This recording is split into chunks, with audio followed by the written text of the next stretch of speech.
आंजनेय नंदन श्री बजरंग बली के विषय में गोस्वामी श्री तुलसीदास जी ने हनुमान चालीसा में जो चारों झुक प्रताप तुम्हारा का उल्लेख किया है, सज्जनों, इसी विषय पर विचार करते हैं कि श्री मारुति नंदन सतयुग, त्रेता, द्वापर और कलयुग में कब कब कहाँ किस किस स्वरूप में किन किन चरित्रों से युक्त थे। अंजनी गर्भ संभूतो वायुपुत्रो महाबल, कुमारो वृहमीचारिश्च हनुमंताय नमो नमः।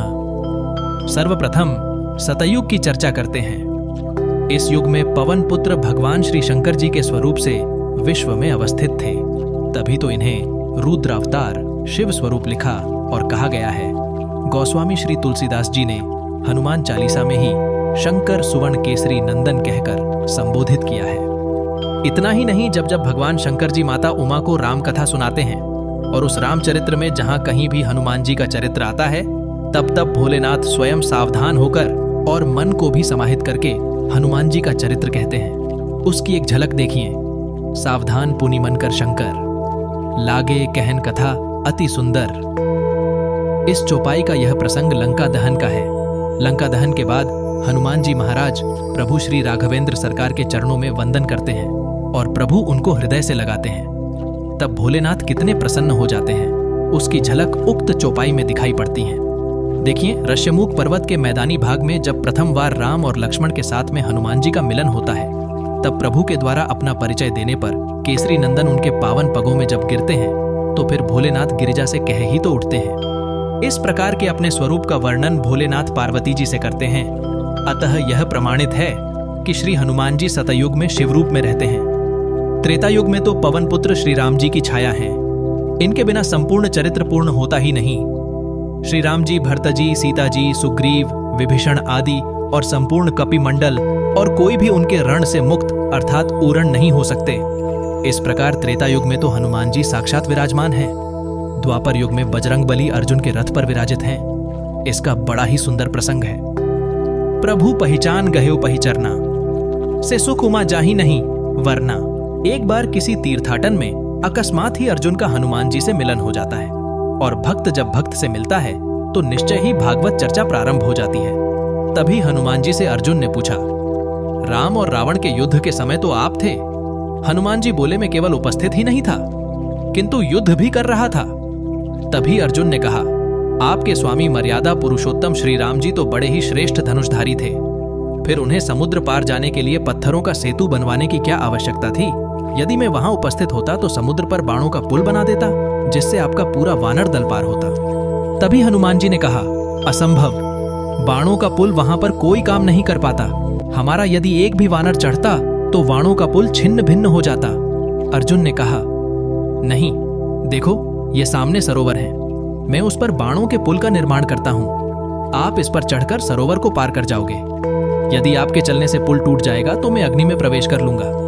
यदि नहीं टूटता है तो आपको अग्नि में प्रवेश करना पड़ेगा। हनुमान जी बोले, मुझे स्वीकार है। तब अर्जुन ने अपने प्रचंड बाणों से पुल तैयार कर दिया। जब तक पुल बनकर तैयार नहीं हुआ तब तक तो हनुमान जी अपने लघु रूप में ही रहे, लेकिन पुल के बन जाने पर हनुमान जी महाराज ने अपना रूप भी उसी समय का सा कर लिया, जैसा तुलसीदास जी ने रामचरितमानस में वर्णन किया है। कनक भूद्राकार शरीरा समय भयंकर अति बलवीरा। राम जी का स्मरण करके हनुमान जी महाराज उस बाणों के पुल पर चढ़ गए। पहला पग रखते ही पुल सारा का सारा डगमगाने लगा, दूसरा पैर रखते ही चरमराया किंतु पुल टूटा नहीं, और तीसरा पैर रखते ही पूरा पुल ध्वस्त होकर सरोवर में समा गया। तभी हनुमान जी महाराज पुल से नीचे उतर आए और अर्जुन से कहा कि अग्नि तैयार करो। अग्नि प्रज्वलित हुई। जैसे ही अर्जुन अग्नि में कूदने चले, वैसे लीला पुरुषोत्तम श्री कृष्ण प्रकट हो गए और बोले, ठहरो। तभी अर्जुन और हनुमान जी ने प्रणाम किया। इस पर प्रभु ने कहा, क्या वाद विवाद चल रहा है, बताओ। इस पर अर्जुन ने सारा प्रसंग सुनाया। अर्जुन से भगवान श्री कृष्ण ने कहा कि यह सब मेरी इच्छा से ही हुआ है। यह सुनकर अर्जुन ने क्षमा मांगी। मैं तो बड़ा अपराधी निकला, मेरा ये अपराध कैसे दूर हो। तब दयालु प्रभु ने कहा, ये सब मेरी इच्छा से हुआ है, आप मन खिन्न मत करो। मेरी आज्ञा है कि हनुमान जी अर्जुन के रथ और ध्वजा पर स्थान ग्रहण करें। इसलिए द्वापर में हनुमान जी महाराज अर्जुन के ध्वजा पर स्थित थे। ये द्वापर का प्रसंग रहा। यत्र यत्र रघुनाथ कीर्तन तत्र कृत मस्तकांजलिम वाष्पवारी परिपूर्ण लोचनम मारुतिं नमत राक्षसांतकम।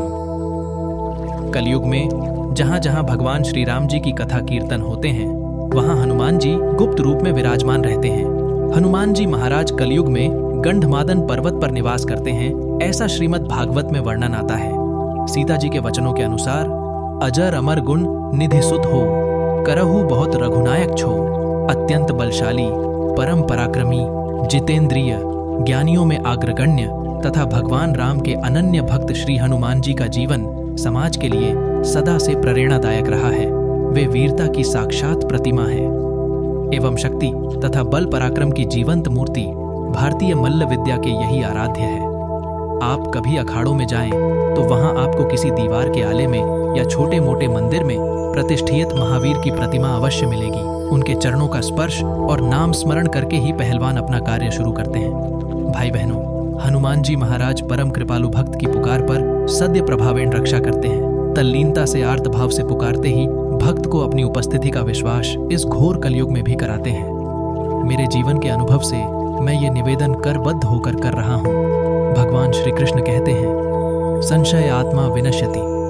अपनी बुद्धि बल को बजरंग बली के चरणों में अर्पित कर प्रेम से बोलो, जय श्री राम जी, जय श्री हनुमान।